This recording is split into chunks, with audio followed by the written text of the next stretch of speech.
Cześć, witajcie w lekcji numer 2 kursu z techniki napędowej. Dla przypomnienia, w lekcji numer 1 rozmawialiśmy na temat budowy i zasady działania typowego silnika asynchronicznego indukcyjnego klatkowego. Robiliśmy to na przykładzie silnika produkcji Tamel, gdzie opowiadałem Wam, z czego taki silnik jest zbudowany i jak działa. Opowiadaliśmy sobie o typach silników, o tym, że mamy silniki zasilane prądem stałym, prądem przemiennym.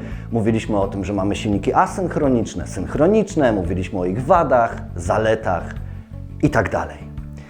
W lekcji numer 2, zatytułowanej Tabliczka znamionowa silnika, chciałbym, byśmy się skupili właśnie na tabliczce znamionowej, a będąc bardziej precyzyjnym, na zapisach, które znajdują się właśnie na typowej tabliczce silnika indukcyjnego asynchronicznego klatkowego. Przygotowałem dla Was taki silnik.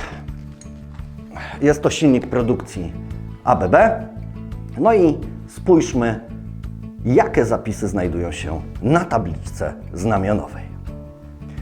Zacznijmy od tego, że zapisy, które znajdują się na tabliczce znamionowej silnika, są to krytyczne dane, które musimy wziąć pod uwagę, gdy pracujemy z danym układem napędowym. Producent danego silnika umieścił na tej tabliczce wszystkie zmienne elektryczne, które charakteryzują ten silnik. Czyli patrząc na tabliczkę znamionową silnika, wiemy, z jakim typem silnika mamy do czynienia, w jaki sposób powinniśmy go zasilić, jakim prądem go traktować, w zakresie jakich prędkości możemy poruszać się tym silnikiem elektrycznym, ale poza tym mamy również informacje związane z tym, w jaki sposób możemy połączyć stojan naszego silnika, czy w gwiazdę, czy w trójkąt, czy może w jakikolwiek inny sposób, jak podwójna gwiazda, podwójny trójkąt, układ Dachlandera itd. Mamy również informacje o współczynniku mocy, o klasie izolacji tego silnika oraz do jakiej pracy został wyprodukowany. No to co? Zaczynamy. Widzicie na ekranie swoich monitorów zbliżenie tabliczki znamionowej silnika. No i idąc od góry, omówimy sobie wszystkie informacje, które na tej tabliczce widnieją. No i u samej góry mamy co? Mamy nazwę producenta, czyli kto wyprodukował nasz silnik. W naszym przypadku jest to firma ABB. Mamy również podany adres, czyli zostało to wyprodukowane w fabryce w Aleksandrowie Łódzkim. De facto ta fabryka już niestety została zamknięta czy tam przeniesiona, ale nie istnieje. Następnie mamy znak CE, co oznacza, że silnik został wyprodukowany zgodnie z normami europejskimi, no i ktoś nadał mu znak CE. Ktoś, czyli w naszym przypadku oczywiście producent tego silnika. Dalej mamy informację o klasie sprawności IE3. Zapis IE3 należy czytać jako Efficiency Class. No i tych Efficiency Class mamy od 1 do 5 w danej chwili. Czyli mamy silniki klasy IE1, IE2, IE3, IE4 oraz IE5. Musicie również wiedzieć, że z racji lokacji geograficznej, czyli położenia, gdzie znajduje się Polska, a jesteśmy częścią Unii Europejskiej, jesteśmy w Europie, to musimy przestrzegać pewnych zasad i norm ogólnoeuropejskich. Tyczy to się również producentów silników czy przemienników częstotliwości. Czyli wszyscy oni muszą produkować urządzenia, które chcą sprzedawać na rynku europejskim w sposób normatywny, czyli zgodny z normami obowiązującymi przepisami oraz wymogami. I co ta klasa sprawności nam mówi? Mówi nam o tym, ile prądu bierzemy z gniazdka elektrycznego i ile tego prądu konwertujemy na pracę, czyli obrót wału silnika. Czyli pobieramy sobie pewien prąd z gniazdka elektrycznego, część tego prądu tracimy w postaci ciepła, najczęściej w postaci ciepła, czyli ten prąd przechodząc przez uzwojenia stojana, napotyka na pewne opory i w wyniku tego otrzymujemy pewne straty. Najczęściej są to straty cieplne. No i gdy silnik ma na przykład sprawność na poziomie 80%, to oznacza, że z gniazdka elektrycznego pobieramy 100% prądu, ale tylko 80% wykorzystamy na pracę. Czyli ten silnik zacznie obracać swoim wałem. Do tego wału mamy podłączone nasze obciążenie w postaci wentylatora, pompy, przenośnika, czegokolwiek innego. No i pracę, którą fizycznie wykonam z tego prądu, który zjadłem z gniazdka elektrycznego, to jest 4/5. 1/5 tego prądu po prostu tracimy. Jest rozproszona w postaci ciepła, jest to energia stracona. Idąc dalej tym tropem, od wielu lat już Unia Europejska, ale również normy ogólnokrajowe narzucają producentom pewną sprawność danego produktu. No w naszym przypadku, mówimy o silnikach indukcyjnych, asynchronicznych, klatkowych. Więc te klasy sprawności mają pewne widełki, czyli zakresy sprawności, wokół których operują, prawda? No i taką standardową klasą sprawności, którą używamy w chwili obecnej, jest klasa sprawności IE3. No i jaką sprawność ma nasz silnik? No szukamy na naszej tabliczce znamionowej silnika, no i mamy tutaj zapis praktycznie na samym dole, który mówi NEMA Nominal Efficiency 77%. Co znaczy, że 23% prądu, który wzięliśmy z gniazdka, no niestety stracimy w postaci najprawdopodobniej ciepła bądź innych strat związanych z pracą tego silnika. Patrzymy dalej. Co mamy dalej na naszej tablicy znamionowej? Następnie mamy taki zapis, który mówi IEC 634-1. Jest to norma, na podstawie której został wyprodukowany nasz silnik. Czyli możemy sobie to wstukać w internet, bądź jeżeli mamy taką normę gdzieś tam pod ręką, możemy ją otworzyć i wyczytać sobie, w jaki sposób i wedle jakich norm nasz silnik został wyprodukowany. Następnie mamy zapis, który mówi nam, że ten silnik jest trójfazowy. Dlaczego jest to ważne? Ponieważ mamy również silniki jednofazowe. Bardzo łatwo je rozpoznać po obecności kondensatora rozruchowego bądź dwóch kondensatorów. Mamy kondensator rozruchowy i kondensator pracy. Czasami te kondensatory są gdzieś upchane pod puszką przyłączeniową silnika bądź gdzieś tam w środku silnika i nie są wyciągnięte na zewnątrz. Natomiast taki typowy silnik jednofazowy, indukcyjny ma właśnie jeden kondensator startowy, więc bardzo łatwo rozpoznać po tym, że właśnie jest ten kondensator na tych silnikach jednofazowych. Ale mamy również silniki dwufazowe. Mamy różne konstrukcje silników, dlatego na tabliczce znamionowej silnika widzimy zapis 3 i taką falkę, co oznacza, że silnik zasilany jest 3 fazami.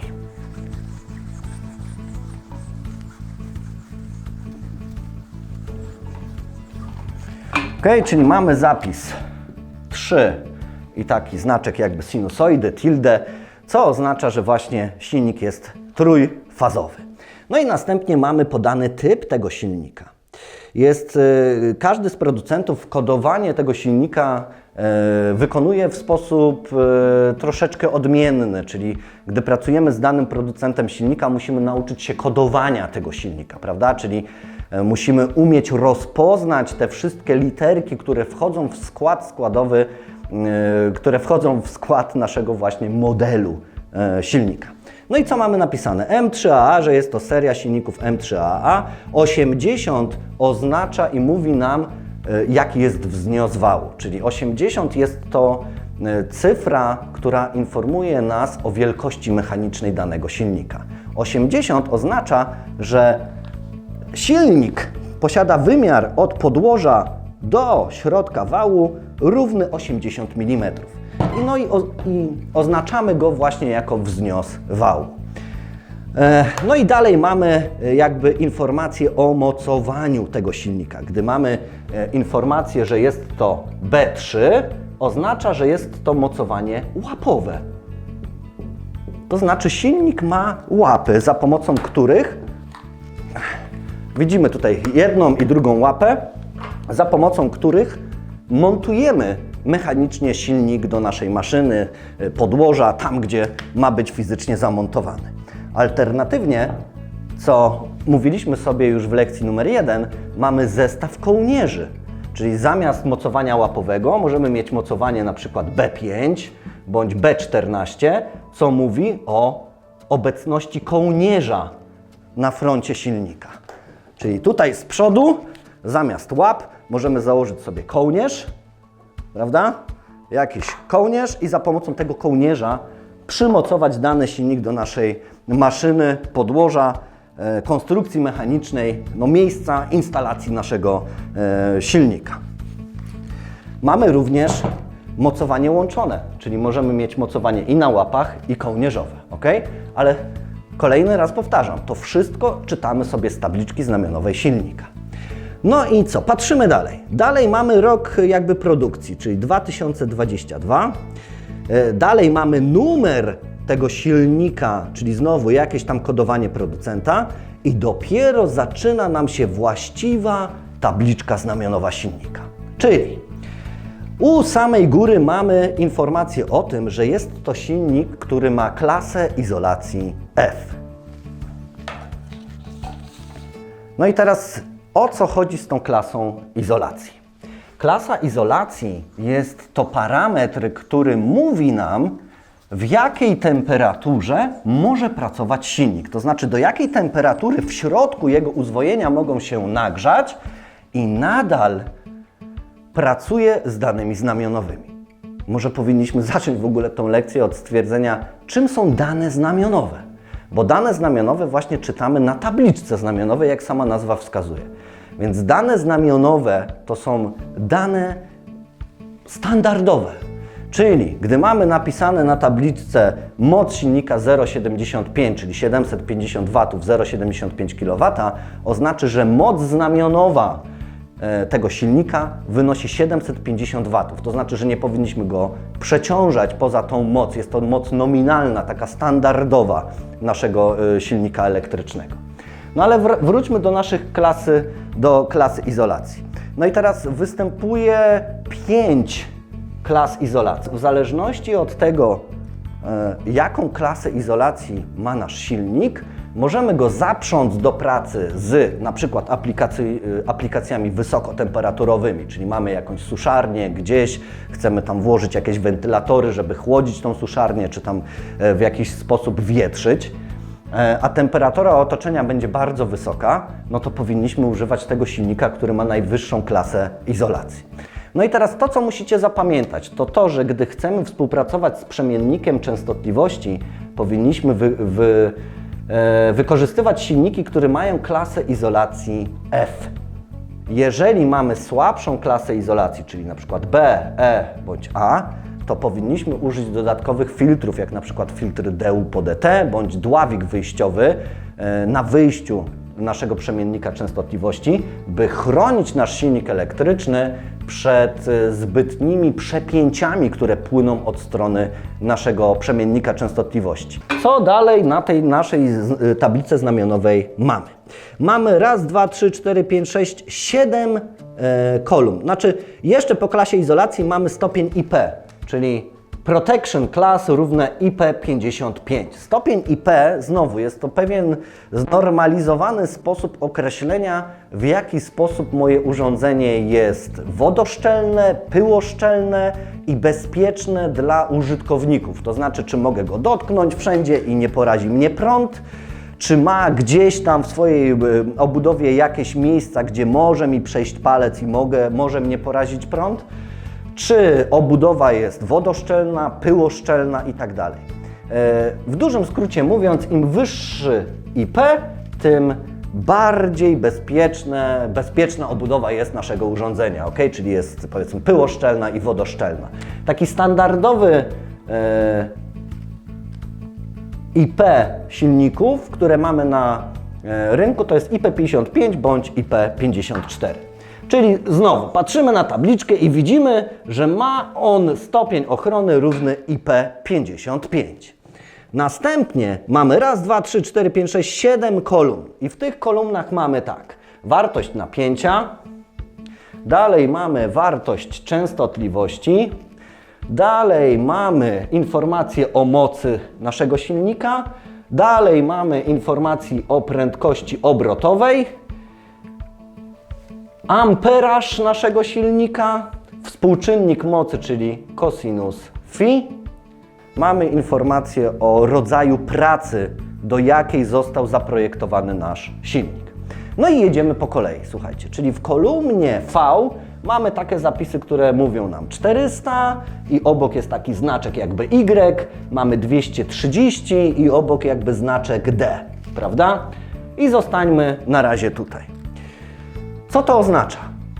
Ten zapis oznacza, że jeżeli nasz silnik elektryczny połączymy w gwiazdę, to możemy go zasilać trójfazowym napięciem przemiennym, którego amplituda, którego wartość wynosi 400 V. Czyli mamy 400 VAC. Ok? Jeżeli natomiast nasz silnik elektryczny połączymy w trójkąt, to możemy go zasilić napięciem trójfazowym przemiennym, ale o wartości 230 VAC. No i tutaj robimy małą pauzę. Dlaczego producenci silników dopuszczają połączenie w gwiazdę i w trójkąt? To może zanim pauza, to jeszcze dorysujmy sobie prądy, ok? Czyli patrzymy sobie, przy 400 V mamy 1,74 A, przepraszam, nie w tej pozycji sobie to zapisaliśmy. Tutaj mamy ampery, czyli mamy 1,74 A, a przy połączeniu w trójkąt mamy 3 ampery.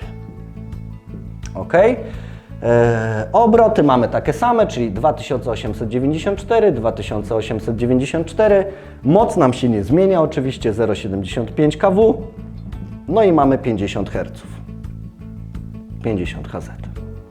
No i co to oznacza? Zobaczcie. Jeżeli łączymy silnik w gwiazdę, zasilamy go napięciem 3 razy 400, tak? Częstotliwość 50 Hz, moc 0,75 kW, prędkość obrotowa 2894 obroty na minutę, ale prądu pobieramy 1,74 A.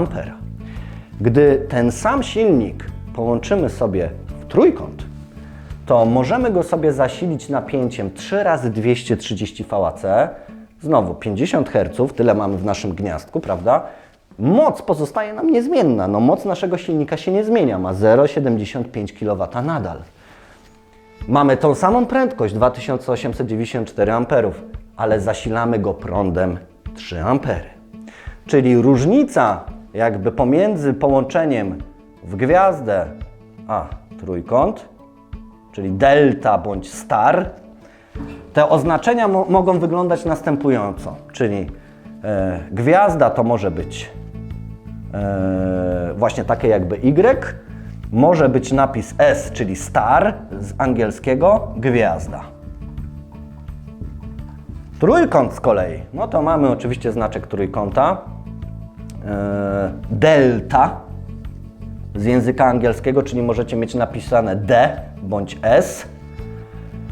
No i tutaj mamy trójkąt. Dlaczego jest taki podział? Jest on ściśle związany z tym, że mamy dwa typy przemienników częstotliwości, słuchajcie.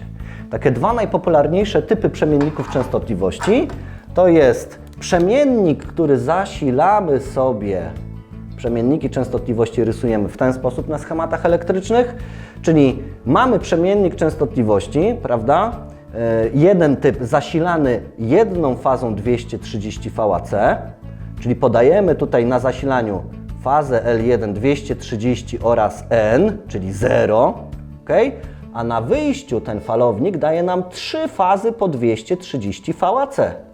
I teraz tyczy się to silników w znakomitej mierze do mocy 2,2 kW. Niektórzy producenci mają w ofercie silniki, które możemy połączyć w trójkąt do mocy 4 kW, ale w znakomitej większości producenci falowników wypuszczają na rynek i produkują swoje przemienniki częstotliwości zasilane jedną fazą 230 VAC mniej więcej do mocy 2,2 kW. Zatem, gdy mamy silnik do mocy 2,2 kW, w niektórych przypadkach do 4 kW, możemy się zastanowić, czy do tego silnika będziemy podłączali falownik, przemiennik częstotliwości, który zasilamy jedną fazą i na wyjściu mamy 3 fazy po 230 V, czy może użyjemy drugiego typu falownika, przemiennika częstotliwości, który zasilamy 3 fazami L1, L2, L3, 400 VAC i na wyjściu również podaje nam 3 fazy po 400 VAC. Ok? Więc ten sam silnik elektryczny, ten silnik produkcji ABB możemy połączyć w trójkąt stojan tego silnika i dobieramy przemiennik częstotliwości zasilany jedną fazą, bądź możemy połączyć stojan tego silnika w gwiazdę, prawda? I użyć falownika, przemiennika częstotliwości, który zasilany jest 3 fazami o wysokości 400 V. Więc to połączenie gwiazda-trójkąt, gdy obcujemy z przemiennikiem częstotliwości, nabiera troszeczkę innego wymiaru, bo gdy nie obcujemy z przemiennikiem częstotliwości, przeważnie te połączenie gwiazda-trójkąt, co nam daje? Daje nam możliwość rozruchu gwiazda-trójkąt, o którym mówiliśmy w lekcji numer 1. Pamiętacie, gdy mówiliśmy o plusach i minusach takiego rozruchu? Mamy 6 przewodów, które wychodzą nam z naszego silnika elektrycznego i za pomocą 3 styczników zmieniamy jego połączenie z trójkąta w gwiazdę bądź odwrotnie i umożliwiamy mu rozruch. Gdy obcujemy z przemiennikiem częstotliwości, ten rozruch już nie ma znaczenia. Interesuje nas, czy mam przemiennik częstotliwości, który zasilam jedną fazą czy 3 fazami. Jeżeli jedną fazą, łączę silnik w trójkąt. Jeżeli 3 fazami, łączę silnik w gwiazdę. Natomiast trzeba bardzo mocno uważać na wskazy prądu. No bo zobaczcie, prąd w trójkącie jest pierwiastek z 3 większy od prądu w gwieździe. I to samo tyczy się napięć. Napięcie w trójkącie jest pierwiastek z 3 mniejsze niż napięcie w gwieździe. Ok? Czyli gdy dobieramy falownik do silnika zasilanego, który jest połączony w trójkąt, to dobieramy falownik zasilany jedną fazą, ale z amperażem 3 A. Gdy mamy silnik połączony w gwiazdę, dobieramy falownik 3 razy 400, ale z amperażem co najmniej 1,74 A. Ok? Więc po to mamy zapisy na tabliczkach znamionowych gwiazda trójkąt. Ale uwaga, to nie wszystko. Mówiliśmy o silnikach do mocy mniej więcej maksymalnie 4 kW, prawda? Co się dzieje powyżej tej mocy? Przecież mamy silniki, które swoją mocą sięgają megawatów, czyli 1000 kW, prawda? Co się dzieje wtedy?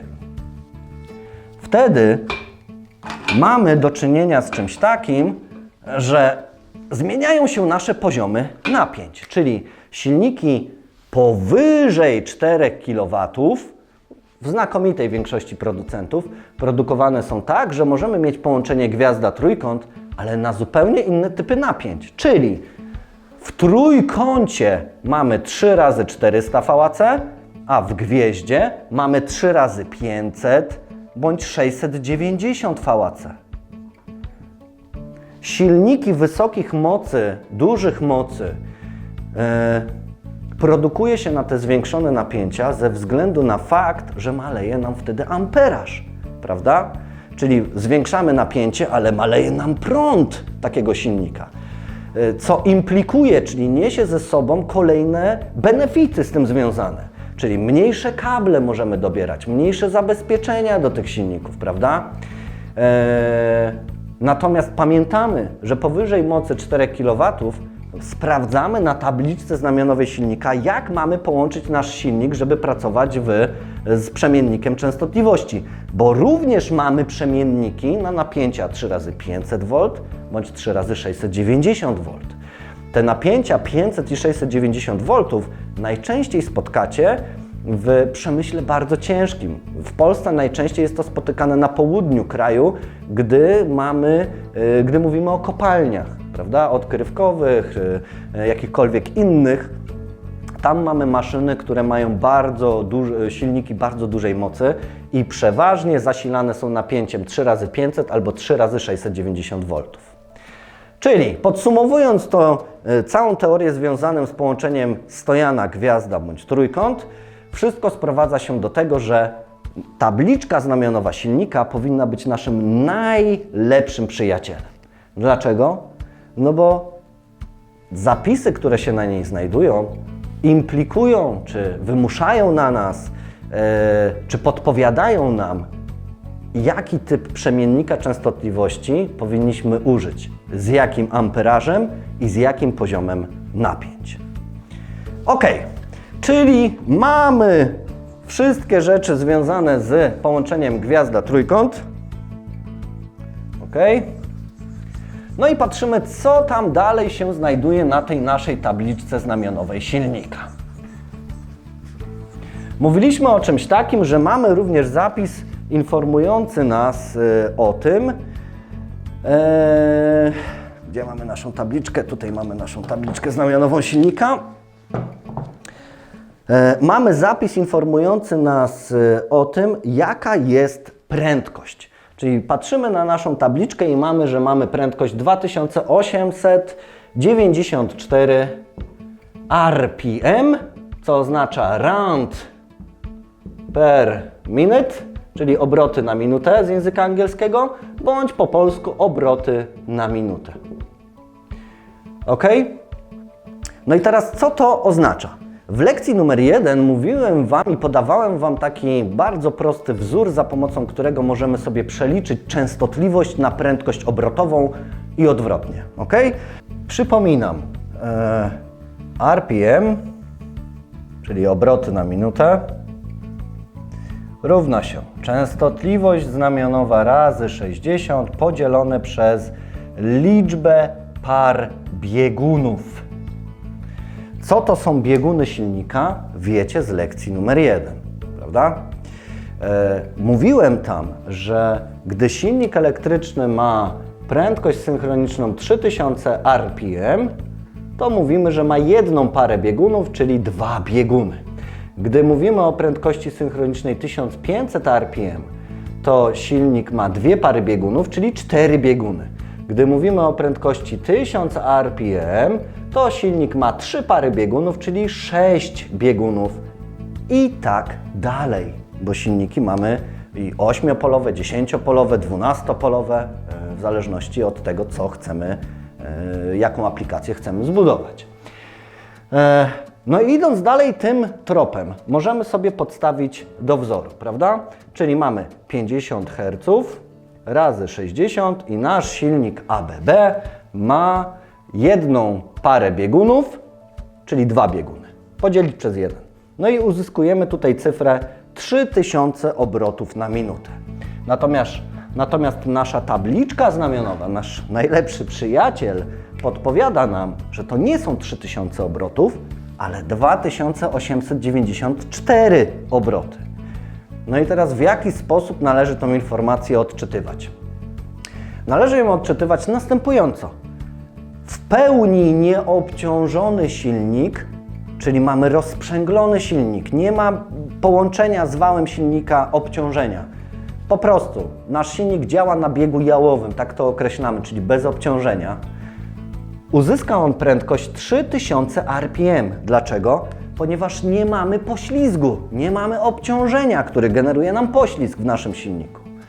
Natomiast jeżeli obciążymy nasz silnik prądem znamionowym, który jest na naszej tabliczce znamionowej, czyli podamy napięcie znamionowe, podamy prąd znamionowy naszego silnika, czyli obciążenie znamionowe, to uwaga, wytworzy się poślizg znamionowy znowu, standardowy, związany z tym silnikiem i nasza prędkość z 3000 RPM zmaleje do 2894. Dlatego mówimy o prędkości znamionowej. Dane znamionowe silnika odnoszą się do jego pracy w warunkach znamionowych. To znaczy, że to, co mamy napisane na tabliczce silnika, gdy przekujemy w rzeczywistość, czyli podamy mu 400 V napięcia, 50 Hz będzie częstotliwość tego prądu, i obciążymy go prądem 1,74 A, to uzyska on prędkość 2890 obrotów na minutę. No i podobnie jest z silnikami, które mają 4 bieguny, 6 biegunów i tak dalej. Liczy się to w bardzo podobny sposób. W naszym przypadku poślizg, ile się równa? No to jest prędkość synchroniczna, czyli 3000 RPM minus 2894, czyli nasz poślizg wynosi 106 RPM. Ok, tyle na temat prędkości silnika, w jaki sposób należy im odczytywać z tabliczki znamionowej silnika. Ale na naszej tabliczce znamionowej mówiliśmy również, że istnieje i zapisane jest informacja o kosinusie φ, czyli współczynniku mocy. Co ten współczynnik mocy nam mówi? Co oznacza współczynnik mocy silnika? Jakie informacje ze sobą niesie dla nas jako dla użytkowników? Czy jest to ważna informacja, czy nie? No oczywiście, że bardzo ważna. Współczynnik mocy, jak sama nazwa mówi, współczynnik, czyli jakieś moce ze sobą musimy porównać, podzielić przez siebie, ok? Żeby wytłumaczyć Wam ten współczynnik mocy, czyli cosinus φ, mówiąc potocznie, to musimy się cofnąć do szkoły gdzieś tam podstawowej, no średniej chyba co najmniej, i musimy sobie przypomnieć trójkąt mocy. Czyli kiedyś dawno temu ktoś nam na fizyce opowiadał o czymś takim, że mamy 3 rodzaje mocy. Mamy moc czynną, którą wyrażamy w jednostkach wat, bądź jak jest ich dużo, to kilowat, prawda? Mamy moc bierna, którą wyrażamy w jednostkach war, bądź jak jest ich dużo, to kilowar. No i mamy moc pozorną, która jest sumą tych dwóch mocy. Ok? To tak jakbyśmy liczyli sobie przeciwprostokątną stwierdzenia Pitagorasa. No, moc pozorną jeszcze jednostka voltoampery. Bardzo często na przykład transformatory są podawane, mają jednostkę mocy voltoampery. Baterie kondensatorów bardzo często mają moc podaną właśnie w kilowarach. Natomiast na silniku elektrycznym, na naszej tablicy znamionowej jest zapis odnoszący się do mocy czynnej podanej w jednostce kilowat. No i tutaj jest nasz kąt φ. Tą literkę oznaczamy z greckiego jako właśnie φ. W ogóle w matematyce, w fizyce bardzo często wykorzystujemy te literki greckie. No i teraz cosinus φ.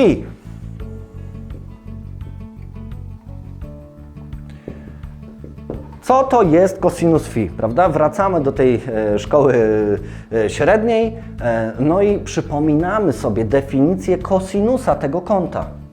Co to jest kosinus? No jest to stosunek mocy czynnej, czyli przyprostokątnej, do przeciwprostokątnej, czyli mamy stosunek mocy czynnej do pozornej. No i teraz zobaczmy, nasz współczynnik mocy wynosi w naszym silniku ABB 0,74. By nam się dobrze liczyło i bym mógł Wam to naprawdę w fajny sposób taki wytłumaczyć, załóżmy, czysto hipotetycznie, że ten nasz silnik ABB ma dane znamionowe w postaci prądu 10 A. Ok? No i napięcie 400 VAC, czyli mamy silnik 10-amperowy, 400 V i jest na nim napisane, że współczynnik mocy wynosi 0,74. Ok, narysujmy sobie taki prosty schemat naszego silnika elektrycznego. Czyli mamy silnik trójfazowy, prawda?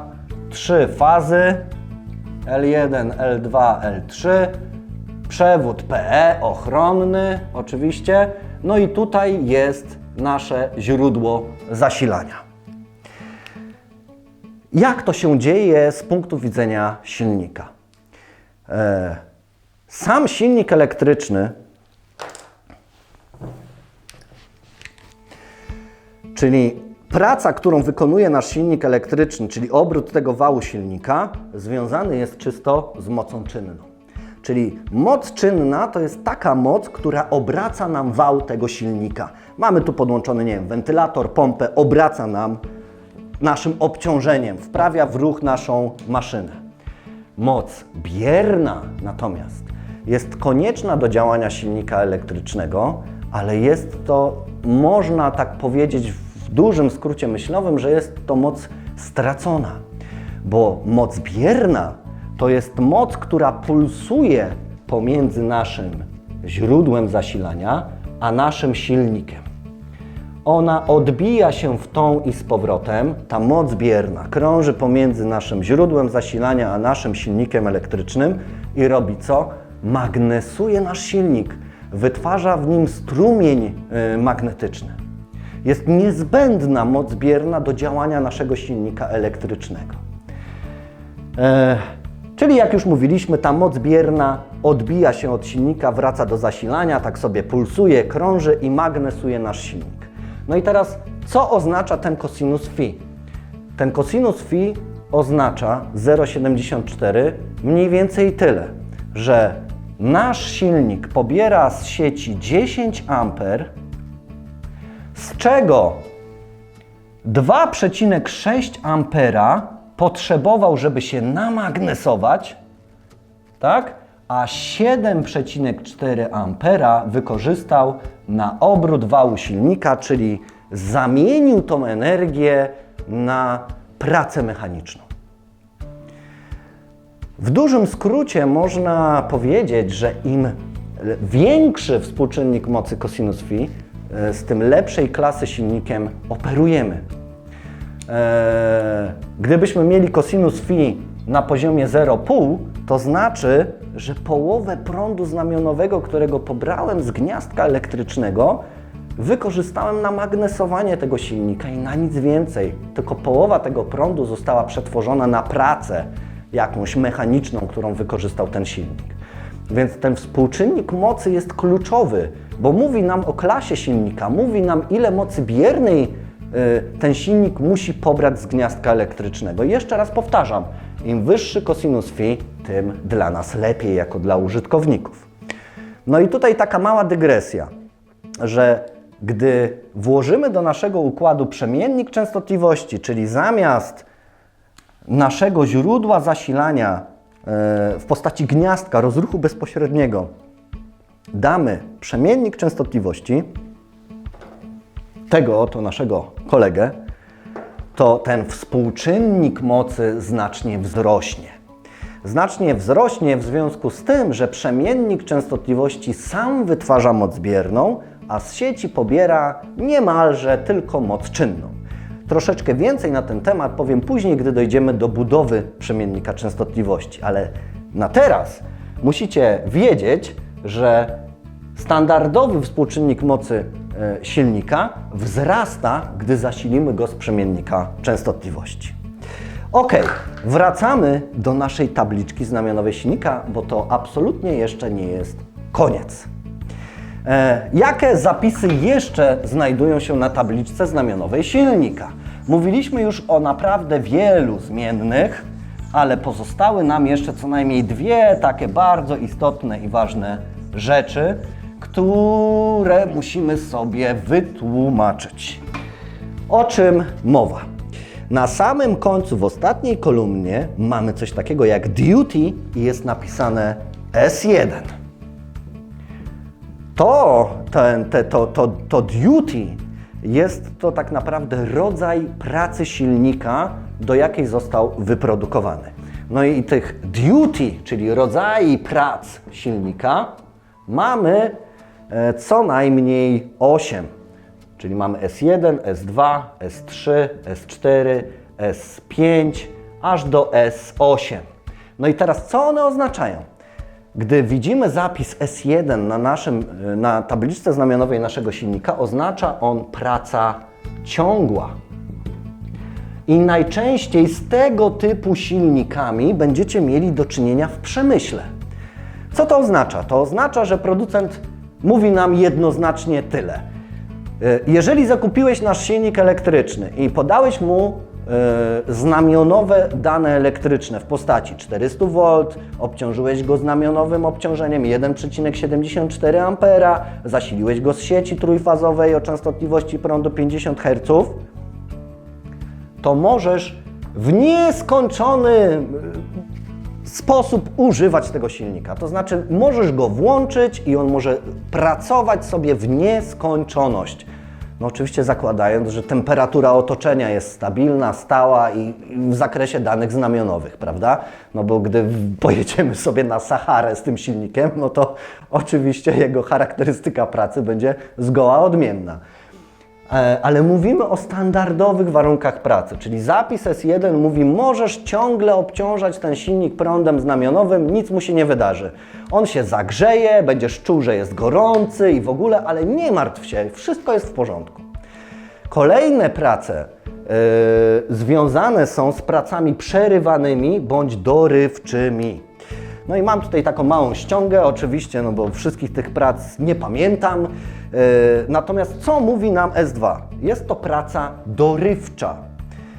S3 praca okresowa przerywana. Co to znaczy okresowa przerywana? To znaczy, że co jakiś czas muszę silnik wyłączyć. Co pewien okres czasu muszę wyłączyć silnik i dać mu odpocząć, dać mu ostygnąć. Ok? S4 to jest praca okresowa przerywana, ale z rozruchem częstym. S5 praca okresowa przerywana z hamowaniem elektrycznym. Mówiliśmy sobie w lekcji numer 1, że bardzo często możemy sobie doposażyć nasz silnik w hamulec elektromagnetyczny, prawda? W takie solidne szczęki sterowane elektromagnesem, które hamują nasz silnik elektryczny.